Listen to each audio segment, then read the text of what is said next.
उच्चतम न्यायालय ने दिल्ली उच्च न्यायालय के उस फैसले को दरकिनार किया जिसमें समलैंगिक यौन संबंधों को अपराध की श्रेणी से बाहर कर दिया गया था। अदालत ने कहा कि समलैंगिक संबंधों को उम्र कैद तक की सजा वाला अपराध बताने वाली धारा 377 में कोई संवैधानिक खामी नहीं। एएसजी इंदिरा जयसिंह ने समलैंगिकता पर सुप्रीम कोर्ट के फैसले पर कहा कि संवैधानिक मूल्यों को विस्तार देने का ऐतिहासिक अवसर चला गया। उन्होंने कहा कि यह हैरानी की बात है कि कई मामलों की न्यायिक समीक्षा करने वाली अदालत ने इस पर निर्णय लेने के लिए गेंद संसद के पाले में डाल दी। मुस्लिम पर्सनल लॉ बोर्ड ने भी उच्चतम न्यायालय के फैसले का स्वागत किया है। बोर्ड के सदस्य जफर याब जिलानी ने कहा कि सुप्रीम कोर्ट का फैसला सराहनीय है। तेलंगाना और मुजफ्फरनगर के राहत शिविरों में दंगा प्रभावित बच्चों की मौत की खबर समेत अनेक मुद्दों पर सदस्यों के भारी हंगामे के कारण लोकसभा की कार्रवाई शुरू होने के कुछ ही मिनट बाद करनी पड़ी स्थगित। नहीं चल पाया प्रश्नकाल। लोकसभा की तरह राज्यसभा में भी महंगाई, मुजफ्फरनगर में राहत शिविर में रह रहे बच्चों की मौत सहित विभिन्न मुद्दों पर हंगामे के कारण कार्रवाई हुई स्थगित। केंद्रीय संसदीय कार्य मंत्री कमलनाथ ने कहा कि लोकसभा चुनाव तय कार्यक्रम के अनुसार मई में होंगे। उन्होंने कहा कि सरकार के पास संख्या है, अविश्वास प्रस्ताव सफल नहीं होगा। सूचना एवं प्रसारण मंत्री मनीष तिवारी ने हाल के चुनाव के नतीजों पर कहा कि यह आत्मनिरीक्षण का समय है और समीक्षा के बाद ही कुछ कहा जा सकता है।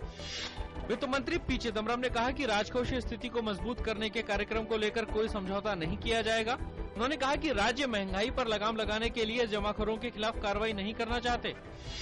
तेलंगाना मुद्दे पर अविश्वास प्रस्ताव लाने के लिए नोटिस देने वाले कांग्रेस के सांसदों के खिलाफ पार्टी ने कड़ा रुख अपनाते हुए उन्हें निलंबित करने का फैसला किया। पार्टी प्रवक्ता पीसी चाको ने बताया, सांसदों ने की है अनुशासनहीनता। महाराष्ट्र विधानसभा में आज जादू टोना पर रोकथाम के लिए विधेयक पेश किया जाएगा। इसे लेकर पिछले कई महीनों से राज्य में मांग की जा रही थी। सामाजिक कार्यकर्ता दाभोलकर की हत्या के बाद राज्य सरकार ने जादू टोना पर रोकथाम के लिए विधेयक लाने की पहल की थी। मंगल ग्रह की तरफ बढ़ते भारत के पहले अंतरिक्ष यान को उसके सही प्रक्षेप पथ पर बनाए रखने के लिए इसरो ने उसमें सुधार का पहला परीक्षण आज सफलतापूर्वक संपन्न किया। मंगलयान इस समय पृथ्वी से करीब 29 लाख किलोमीटर दूर है। आरबीआई गवर्नर रघुराम राजन ने कहा कि धीमी होती अर्थव्यवस्था के लिए बेहद अहम है कि संसद में जितने भी आर्थिक विधेयक हैं उन्हें जल्द से जल्द पारित कराया जाए। उन्होंने कहा कि इससे निवेशकों का विश्वास बढ़ेगा और ज्यादा से ज्यादा पूंजी का प्रवाह भारत में होगा। गैस सिलेंडर डीलरों का कमीशन 9% से अधिक बढ़ाए जाने के बाद सरकार ने घरेलू गैस सिलेंडर का दाम 3.46 रूपए प्रति सिलेंडर बढ़ाया। दिल्ली में घरेलू उपयोग के गैस सिलेंडर का बिक्री मूल्य 410 रूपए 50 पैसे प्रति सिलेंडर था, जो अब बढ़कर 413 रूपए 96 पैसे प्रति सिलेंडर हो गया है। अंतर बैंक विदेशी मुद्रा बाजार में रुपया 29 पैसे नीचे 61 रूपए 33 पैसे प्रति डॉलर पर खुला। कल रुपया 9 पैसे मजबूत होकर 4 महीने के उच्चतम स्तर 61 रूपए 4 पैसे प्रति डॉलर पर बंद हुआ था।